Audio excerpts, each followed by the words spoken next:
If there's one thing we know about Hampton Roads, it's that we're an amazing area with a lot of different cities and counties, but if I'm keeping it real, we've got a bit of an identity crisis.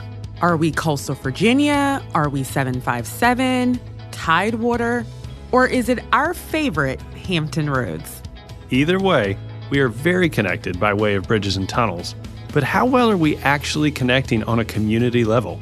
How often are we sharing our success stories and shining a light on our communities? When was the last time you met someone and really connected to what they're doing? It's okay if your answer is, I can't remember. That's why we're here. I'm Stephen Abbitt. And I'm Kara Mims. We're both realtors with Abbitt Realty who love to serve our community. We're here to keep it real and share all things 757, from real estate to community and everything in between. Let's get connected, Hampton Roads. Well, hey, listeners, welcome back to the podcast. Thanks for tuning in today. Today, we're excited to feature the Up Center. The Up Center is a Hampton Roads nonprofit helping families in the space of foster care, therapeutic services, and more. And with us today, we have Sabrina Carr. She's the outreach coordinator for the Up Center and has been with the organization for over 3 years. Sabrina has worked in the field of community outreach since 2003. Her passion for people and the community has taken her from the Virginia General Assembly as a legislative assistant to local government, for-profit organizations, and the nonprofit sector. She's trained and certified as a group facilitator. In her spare time, she writes a blog called The Carr Confessions. I love that. Great title. And she spends quality time with her husband and her daughter. Welcome, Sabrina. Thank you. Thank you for having me. Yeah, we're glad to have you here. So, Sabrina, this podcast is all about community and connection and really shining a light on the best parts of Hampton Roads. So, we do a little bit that's focused around the area itself, why we love it, what we love about it, and then, of course, how your organization makes our community greater. So let's start out with some icebreaker questions, have a little fun, loosen up. So I'll start with asking about home. So where's home originally for you? So home is the Hampton Roads area. I grew up in Hampton and have lived in a few cities in the Hampton Roads area. So Hampton Roads is my home. Which one is your favorite? Ooh, gosh, I don't have favorites. Oh, come on. I mean, if I had to have one, I would have to say Hampton because that's where I was born and raised. So we graduated from high school there. So Hampton's fantastic. Yeah. Good. And, you know, if you were to say that there's a hidden treasure in Hampton or in Hampton Roads in general, kind of a local hotspot that you just love and think is, again, that hidden treasure, what would it be? There's a bunch of like hidden gems and hidden treasures in this area. So it's hard to pick one. So I'll kind of like group it all together. I would say the beaches in this area. Just the sand, the waves, the water, all that good stuff. And I think sometimes the folks that either have been here for a long time or grew up here, we kind of take it for granted. But I just love that we have all of that surrounded by us. Very good. I think being a Hampton native, certainly Buckrow Beach is probably on that list. Absolutely. Buckrow continues to shine. I don't know if you've listened to previous episodes of this podcast, but a fan favorite seems to be Buckrow Beach. It is. It truly is a hidden treasure. Well, I was going to say, I think it's because it reiterates, like that's one of the things that's indicative of this area. Like we mentioned Buckrow Beach, but we have Yorktown Beach and Huntington, and I mean, that's a huge part of who we are. The beach is great. The beaches are where it's at. Right? It is. Cool. Love it. Well, thank you for sharing that. Sure. Now, to get a little serious, tell me about a favorite quote for you, something that really inspires you. Oh, my gosh. My favorite quote? Or favorites. You can have multiple. Oh, my gosh. I'll probably use, and he's probably going to like, what? So I'm going to use my husband. So he tells me on a regular basis, I don't know if that's more for him or for me. He's like, don't take yourself so seriously. We all do that. I know. When I met him, I was like very serious, and and so now I just try to find all the things to laugh at. So there's always something to laugh at in the day. Well, that's a perfect segue because one of our other questions is, tell us about something that really just gets you laughing, gets you in stitches. Probably other people laughing. Yeah. I'm one of those people that if I see somebody, Yeah. especially like that hardcore like belly laugh. From the soul. I may not even know what you're laughing at, but I'm going to laugh with you. and figure it out later. Right. I love the sound of laughing. And usually sort of what it comes from. There's usually something funny, something light going on. I just like to laugh. Sounds like maybe your husband helps do that for you. Yeah, just a little bit. Just a little bit. Encourages you to keep it light a little bit. Yes, which is good. That's good. That's that balancing act we were talking about earlier. It is. And I need that, especially, with things I do. Sometimes things can be heavy and you need to find that moment to laugh. And yeah, like I said, there's always something to laugh at. That's good. Is he a native as well? He is not. Okay. So, he's a transport by way of the military, but he's from Texas. from Texas. Yeah. How long has he been in Hampton Roads? Oh, gosh, as long as I've known him. So probably since like 96, 97. So this is home now. he has a Virginia driver's license. So, you know. Well, please thank him for his service. I will. Thank you. Absolutely. Well, thanks for doing some fun icebreakers. This is the point in the program where I get to kick it over to Kara, and she's going to dig deep on the Up Center with you. I hope you're ready. Y'all will have some fun. I would say you make it seem super deep. I know. No, we're gonna have a good time, and we're gonna learn a lot about this organization and what you guys do. So let's start there.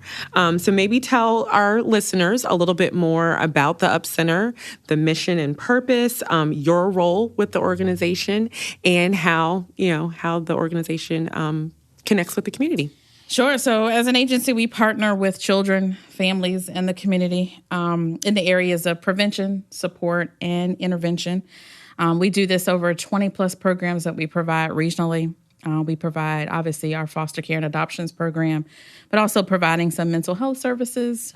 We work with a mentoring group.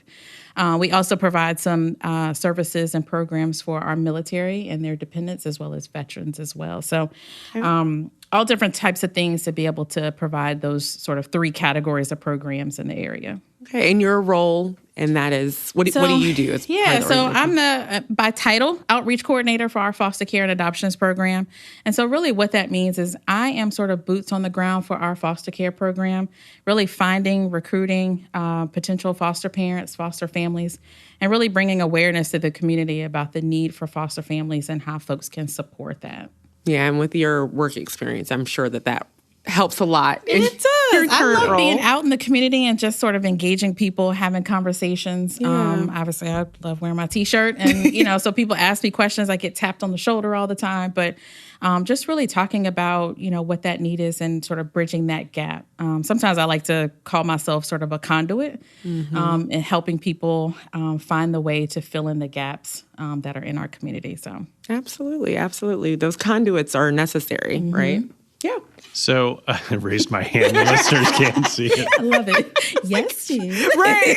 But I'm just wondering, you referenced your support of the military community, which is a big thing for us. How we've had past organizations on that describe themselves as a public-private partnership.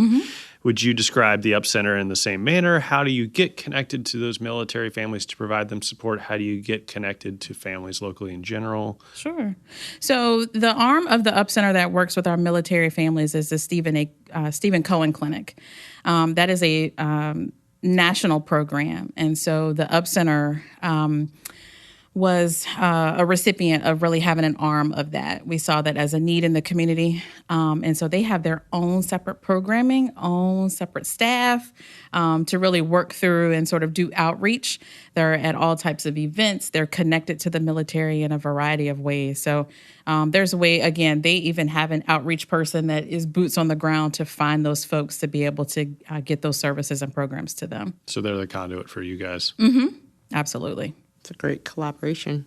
Thanks I was just curious. Sure, yeah. And Bring it on, Steve. That's why we have this podcast, right? Yeah, I mean, knowing how it comes together, I think that we can help try to drive more of that and through our contacts and things like that. Yeah. Well, and that's the thing, like you said, is understanding the makeup of the organization. So, just hearing on its face, some people might think, okay, well, that's Department of, Social Services. Right. So maybe elaborate a little bit as far as the difference between those services that are available and what your organization is able to provide. So I get that question all the time. They're like, well, wait a minute. you have a foster care program. Well, doesn't social services have the same thing? Like, what's the difference? So on the surface, yes, we both provide foster care services to the community. Really, the difference is the support that we're able to provide. We're able to structure ourselves a little bit different in terms of our staff. So we have less of caseloads for our team. So that means our caseworkers can really get to know the families and the kiddos very, very well. We're also able to provide some supports like support groups just for our families, really some unique and not really cookie cutter support that our families would need. We know and we understand that families all look different. And even when they may seem like they're the same, they may have different needs. And so we're able to customize our support for all of our families. So social services is a community partner of ours because the kiddos that come into foster care, that's exactly where they come from, are the departments of social services. So we're not their competitor. We're actually a community partner, and we work in tandem with them to make sure these kiddos are in safe homes. Well, and I love that because I think also another common theme that we're hearing as we're having different organizations onto the podcast is we're seeing how there's so much overlap and partnership and collaboration. And so you get a better sense of the resources that are out there, no matter what that looks like. Like you said, you can customize it a little bit, differently. And that's helpful. Everyone's situation isn't the same. It's so totally that's awesome. different. Yep. Love that. So let's talk about if someone was interested, in being a foster parent, what are the requirements? What would be that first step? So the requirements just on the surface, you first have to be at least 25 years of age. You have to have available space in your home. So at least one available bedroom that's not shared with anybody else. Okay. Be able to obviously pass all background checks, and then commit to attend the training. So that's pretty much it on the surface. And you have to come to an orientation where we give an overview of our program, talk about, the different aspects of our program, the responsibilities our families will have, go into detail about the supports that we provide and what that could look like for different families. And then we walk you through the application process. Okay. And so we do all that. Again, even for someone that's coming from, maybe they were a foster parent with social services, it may look a little bit different with the Up Center. And so we walk them through that. We are very hands-on in terms of walking our families through. I say we. I walk our families through that process, but really hands-on and getting all their questions and concerns answered up front. Well, and I love that you focus on the training part because some people may feel almost overwhelmed or underqualified. So, speak about the training. Like, you talked about the orientation that obviously gets you started, but is there training along the way? And what does that look like? Yeah. So once someone comes to the orientation and obviously they, say, yes, I want to do this, they would submit their application and then we sign them up or register them for the training that we provide. The training that we offer, it's a curriculum that our staff is trained to teach. So we teach it in-house. And it goes over all things about, childhood development, brain development, trauma, and how that can look, how that exhibits. And then one of the most important pieces, and people sometimes kind of give me a side eye when I say that's a part of our training, is, how to work as a part of a team. Because as a foster parent, as a foster family, that is critical. You're going to be interfacing with a lot of people from our agency, from social services, therapists, doctors, the court system. And so it is imperative that people know sort of what that looks like and working as a part of a team, knowing how to advocate. And so we provide that. It's about a 5-week training. We're still hosting that online so that it's convenient for both our team and the families that are coming through. And then we do sort of a web-based portion as well. So that really creates a foundation for the in-person sessions as well. I'd imagine that's really maybe a mindset shift for a lot of prospective foster parents who think, okay, I'm going to take ownership of this process. And you want that to a degree, but there need to be the checks and balances, and there needs to be that collaboration of the team of people that you listed. So I would imagine that's I'm glad you all addressed that early. And that's probably in the training is where people have that aha moment that either they say, okay, this is not what I thought. Right. It may be more than they thought. And that's a good place to find that out. What we don't want to do is that you go through the entire training, you have a kiddo join your home, and then you realize this is more than I could handle. And so, again, our team is really sort of paying attention to our families. We're talking with them, interviewing them, doing surveys with them to find out sort of where their head is. Because you could have a heart for it, but that doesn't mean that it's a good fit for you. Right. And we sort of walk you through that process. And what about any costs that may be associated with it? There are absolutely no costs at all. No costs. At the Up Center, we take care of the cost of the training. The only cost you may have up front is for the background check in terms of like your fingerprints. But once you submit that receipt back to us, we reimburse you. But there is no upfront cost to become a foster parent. That's great. At all. You've taken that out of the way if that would be a stumbling block for a prospective parent. Yeah, absolutely. And, I'm just curious, you do this training and it sounds like you've got great structure there. I'd be curious to know how, or maybe a little bit just about your matching process, how you decide, Kara would be a great parent for a wild child like me, or, No way.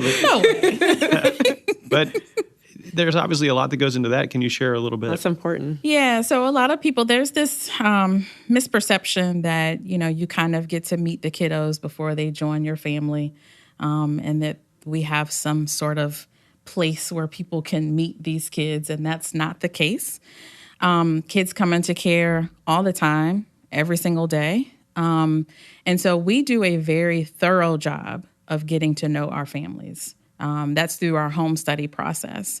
But not just there, I would back it up a little bit. So the moment that someone contacts me and says, I'm interested, I'm getting to know them.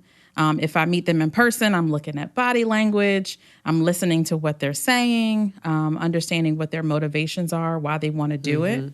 And so sort of moving them forward to the home study process, that's where we dig deep and sort of interview them, if they have children in the home, talking to them about their parenting style, understanding, what their background was, what's their relationships like. And that's really how we get to know sort of the whole person. And that's what helps us determine what's going to be the best fit for their family. A lot of people may, and one thing we always get is, people will tell us what their parenting style is for children that they have at home or children that they've parented. And we always tell them, well, it's going to be completely different with foster children. So what you think forget it. Right. None of that may apply, and that's okay. And just sort of giving them that freedom to sort of release that. But yeah, we dig deep and get to know our families. Rightfully so. Yeah. I mean, it's so important. You got to do your due diligence, excuse me. And we know all of our families. If you tell us the last name of one of our families, we probably could tell you what city they live in, how many kids they have, how many bedrooms, probably where they work. Right. We know them, and we meet collectively as a team at least once a week to just bring everybody up to speed if anything is going on. We know what's going on with their families and all that good stuff. So, from a demand perspective, does your need for foster parents outpace the people that come forward and say, I would like to be a foster parent? Or 1,000%. Well, I figured as much, but right. I just... Yeah. And if you don't have numbers today, because I don't think we asked you to prepare anything like that, but just shooting from the hip, how would you rate, from a ratio perspective, what would you say? Gosh, oh, wow.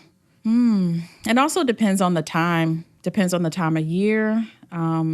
We've seen things fluctuate. Obviously, pre-pandemic, things were completely different. We see sometimes an uptick at the new year sometimes. It's just hard to say. I mean, we were in our team meeting yesterday, and I think the number for phone calls for referrals for kiddos for our program, I think we were up to either 40 or 45. And then sort of turning that around to the number of people that have contacted our agency being interested in becoming a foster parent this month may have been maybe 20. Okay. Wow. Yeah. And how long has the Up Center been around? Oh, gosh. Over 130 years. Yeah. We're not new to the Hampton Roads area. Right. Yeah. Okay, great. Yeah, been around for a long, Another one of those long hidden time. treasures. Yeah, a hidden treasure that we don't want to be hidden. So, right. Yeah. Yeah, we've been around for a long we're time. doing this. Yeah, we've been doing foster care, certified and licensed through the state to do foster care since the mid-1990s. and then certified to facilitate adoptions from foster care since the early 2000s. So we're not new to the block. Providing a lot of resources. Yeah. We need to get the word out. Yeah, absolutely. That's part of why I'm So here. that's why she's here. I know, and I get it, but my wheels are turning over here thinking, how can we create even more exposure? This podcast will not do the trick. I wish it could. Well, this is a stepping we are not there. stone. It's the jumping point. It's part. Well, I was gonna say it's part of the a part of the plan, right? Like it's always multi-pronged. Absolutely. I think we got to talk, Steve. For sure. Yeah. Lots of follow up. And we've talked a lot about the foster parents. Like you said, there are so many different programs, but kind of just sticking to that part, what would you say are either the top 3 things that maybe, people need to know about the process or about the organization? Or like earlier you talked about, people think this, but actually we want to debunk some of those myths maybe too. Yeah, so I'm always trying to debunk some of those myths. I'm not sure where these myths came from. I know they said, but I say. So a lot of times I get, I've never parented before. I can't be a foster parent. Okay. I don't have a lot of money. I can't be a foster parent. I'm not married.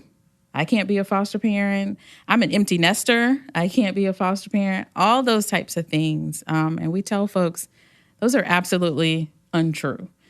We have foster parents that have been with us and are with us currently that come from all different types of backgrounds. We have bus drivers, we have teachers, doctors, so all different types of backgrounds.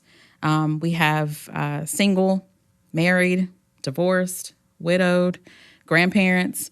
And so we tell folks, it's like, if it's something that you're thinking about, no matter what your situation is, just talk to us. Yeah. And we can let you know based on the requirements if it's something that you're eligible for. Is there, for someone that might come forward and say, I feel like I've got financial limitations that keep me from doing this, otherwise I would be all in. Is there support that foster parents receive from the state or anything like that? So yes. So a little bit sort of before that, as a part of the application process, we have all of our applicants complete a household budget worksheet. And that really outlines sort of their income, what their expenses are. There's no magic number that we're looking for. We're just trying to make sure that you can maintain your household as it is, and then adding any additional children that would join your family. But our families do get paid to be foster parents. But we also are trying to make sure that people aren't trying to be foster parents strictly for a financial gain as well. Yeah. And trying to weed those folks out. I'm sure that's there. Yeah, it's a hot button item. Well, like you said, going back to the motivation. Right? Absolutely. And usually I go off my gut a lot, and I can tell, usually based on the questions that they ask, I can tell what their true motivations are. And even if it's, some sort of disconnect in the beginning, once we get that household budget worksheet, we can kind of tell. But, even if you think your, income is limited in some way, the only caveat we have to that is if you are receiving any financial assistance through like federal or state government programs, that would sort of make you ineligible. For further assistance. Got it. But if you're not receiving any of those and you think, oh my gosh, well, I have limited income, but I kind of want to do this, then still reach out. And a lot of times, even if that is the case, we have other programs that people can give to and support to through our agency. So especially our mentoring program as well. So. Is the support that's available sufficient to break through that barrier for those folks? It is, but it's not meant to really be. It's really there to support the children that they're caring for, not necessarily the household in its entirety. Understood. Yeah. I'm glad to hear that what the state has put forward for that is sufficient to help bridge the gap. Yeah, and a lot of it, not a lot of it, for our agency, it all depends on the needs of that child. That's absolutely tied to how much those families get. So when those kiddos come into care, social services does an assessment to figure out what their needs are, the levels of their needs. And then they sort of send us over a score, and we calculate that into dollars, and that's what's sent to our foster families. Okay. Yeah. And we focused a lot on the foster care and the adoption aspects, but I know you have the therapeutic services as well. Is that similarly, are the families receiving or are there supplemental funding available to help the families receive those services? Yeah, so all of the kiddos that enter into foster care throughout the state of Virginia automatically qualify for Medicaid. Okay. And Medicaid will typically cover those outpatient therapy sessions, depending on what type of therapy, age appropriate, if it's play therapy, something like that, because we want to make sure that they're getting assistance for the whole person. Right. Not just a home. Right. Making sure that they're working through whatever traumas that they have faced, whatever those circumstances are. If it's age appropriate, making sure they're getting those needs. It doesn't mean that they're, all of the time getting those services through our agency. We do, Medicaid will contract with other agencies for those services, but we do make sure all of our kiddos are taken care of in the whole person sense. You're getting them that comprehensive solution they need. Absolutely. That's super helpful. Speaking of needs, what would you say is probably the biggest need of the Up Center, and like how can our listeners, people in the community, how can they support what you guys are doing? We need foster parents. Yeah. Sounds like it. We need foster parents. There is a dire need for foster parents. I tally up our numbers from month to month. And I want to say in the last couple months, we've turned away at least 50 kiddos that were in need of a foster home, that we didn't have a home for them. There's a significant need for families or foster parents that are willing to accept the older kiddos, so 10 and up, as well as sibling groups. So you can keep them together. Yeah. If it's appropriate, that's always our goal, is to keep those kiddos together. They thrive better when they're with their siblings. And so we want to make sure that they are able to have that. But foster parents, anytime anybody asks me that, I'm like, we need foster parents to be able to fill that gap so that we can take on, and be able to provide some nurturing homes for those kids. So let's talk impact. If they're not able to be placed and you're not able to, provide a service to them, what next for those kiddos? So typically, if we get a referral from social services, we're not the only agency that's receiving that referral. Okay. I want to say there are, can't remember the number, but there are other private foster care agencies in our community. So typically, they're not going to send one referral to one agency. They're going to send it to multiple to kind of see where it sticks and where it lands. But if none of us can sort of place that child, oftentimes these kids are staying the night, at least one night, could be more, in an emergency room, could be in a residential facility. We've seen them staying the night or staying nights in hotels with caseworkers, just trying to find placement for these kids. Mm-hmm. Yeah, it's a dire situation that I think a lot of people don't see. If you're not in it, you're kind of blind to it. You don't see it. It's an awareness issue for sure. Yeah. And so, that's where those kids are. They've been pulled out of school. They've been, pulled out of their homes.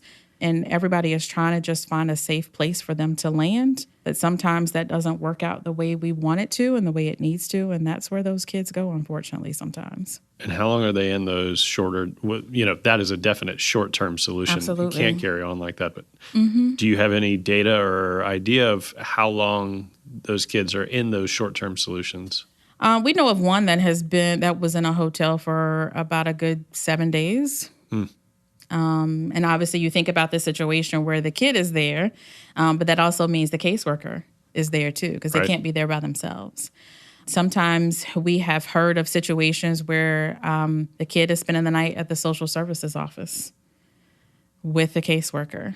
And is that until you subsequently find a foster parent that steps forward, or are they actively searching during that time for a family member, maybe a distant family member? What are the solutions to get them out of that? All of the above. Yeah. That's what I was going to say. Probably all of it. Yeah. So when they're entering into care, And even while the kids are in foster care, social services is always actively looking for viable options. We always want kiddos to be with their families. We want families to be whole. A lot of people think that that's not what we do, that the foster care system doesn't want families to be whole, that we're there to kind of rip children out of their family, and that's not what we're here to do. And so, social services is always looking for viable options. Sometimes that's not possible. And so they do enter into foster care, unfortunately. And the number one goal for these kids is reunification, for them to return home. Yeah, get back with their family. Yeah, it's not for them to ultimately be adopted. If that happens, then we move in that way. But that's not the ultimate goal. The ultimate goal is for these kiddos to have a safe, soft place, nurturing place to land while their family, does the work that they need to do, and then for them to return home to a safe place. That's good. Yeah. You spoke earlier, like obviously they're the requirements, and then it sounds like a diverse background of people that, so demographics doesn't necessarily factor into it. But like, what are the attributes or traits of, I would imagine that there's a trend across the ideal candidate, right? Like, one of the things I look at is that because it is short term, whether it's short, a couple of nights or short, months, but it's short term because the goal is to reunify. Yeah. So it has to be someone that can care and love and go through all the training, but also release, when it's appropriate. So what would you say are the traits of that ideal candidate for a foster parent? First and foremost, I would probably say flexibility, because today may not look like tomorrow. Right. You have to be able to be okay with that. That understanding that, today may be a good day for that kid and tomorrow may not be, for some reason that we may not understand.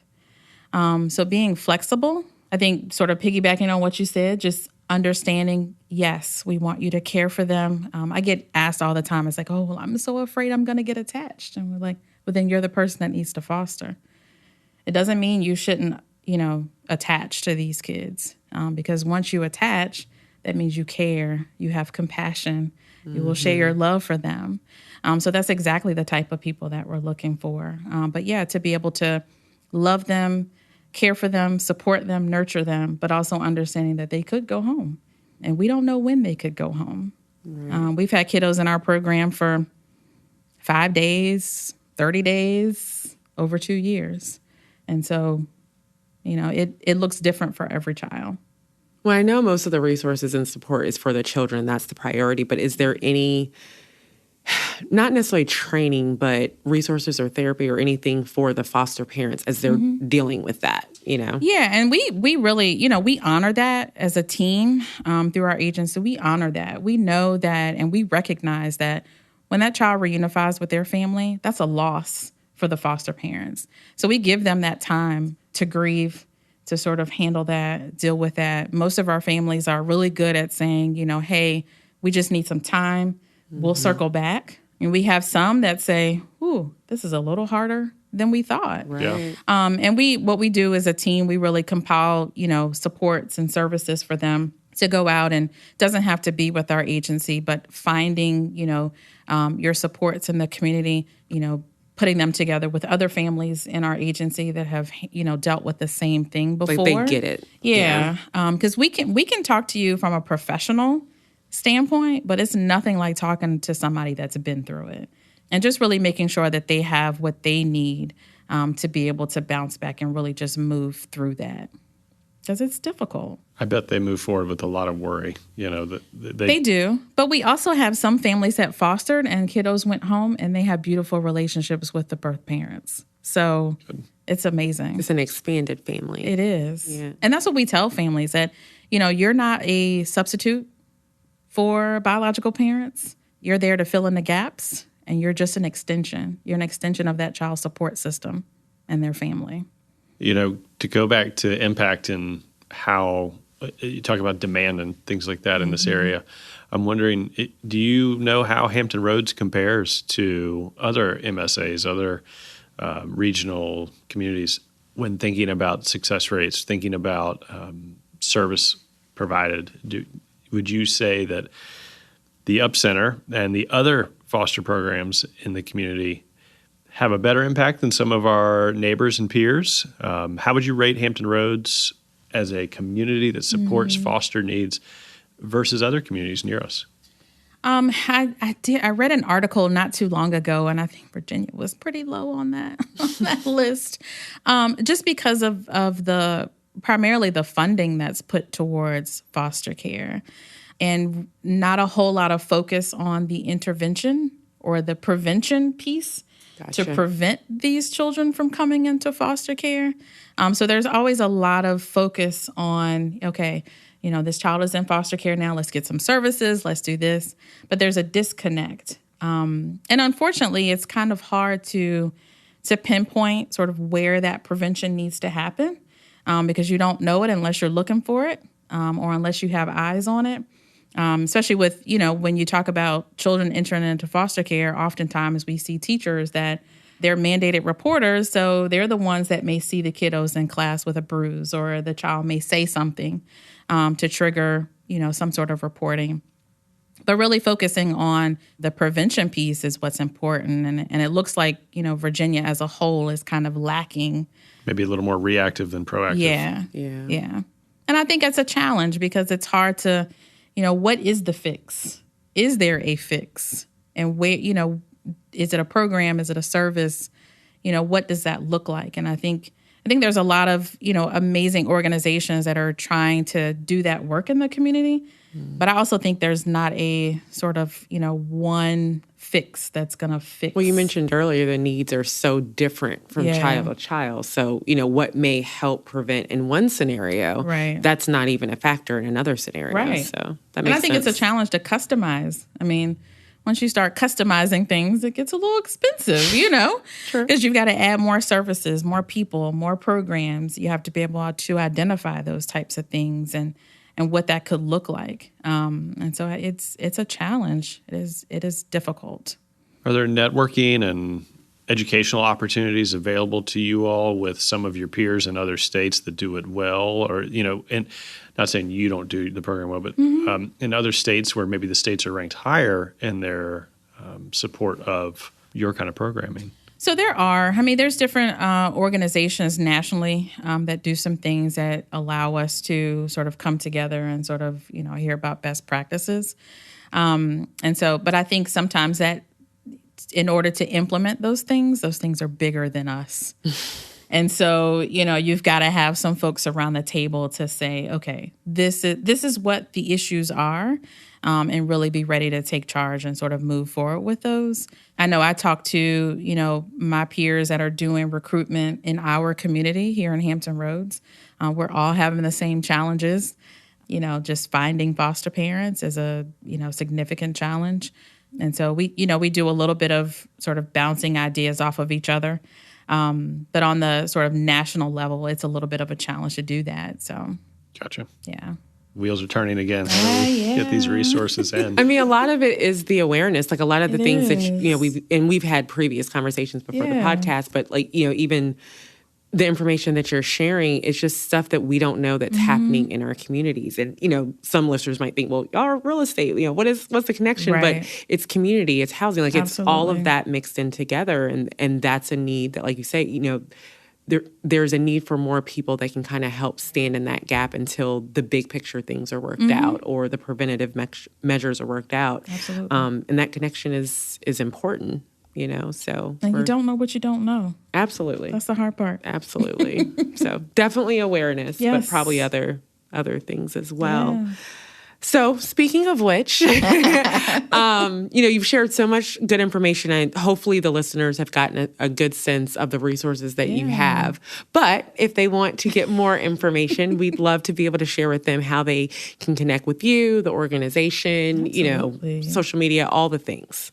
So on social media, you just look up the Up Center. We're on Facebook, Instagram, all the things. As well as YouTube. And then our website is theupcenter.org. You can find information about all of our programs, but specifically our foster care and adoption program.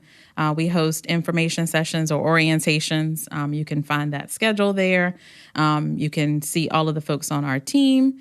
And really here, we have some videos on there where you can really hear some stories about some of the kiddos in our program and just sort of connect those dots and, so you can understand what really the impact is. So I love it. You have always had a heart for people in the community. Aww. So I love seeing you thrive in this role. They have a really great advocate on their team. Oh, thank you. Definitely. Thank you. And thanks for being with us today and telling everybody about the Up Center. Absolutely. And about Thanks the work for you're having doing. me. This We're is really fun. grateful. Hey, thanks for listening and getting connected. This podcast is provided by Abbitt Realty, serving Hampton Roads in real estate since 1946. Please stay connected with us on social at Abbitt Realty. See you next time.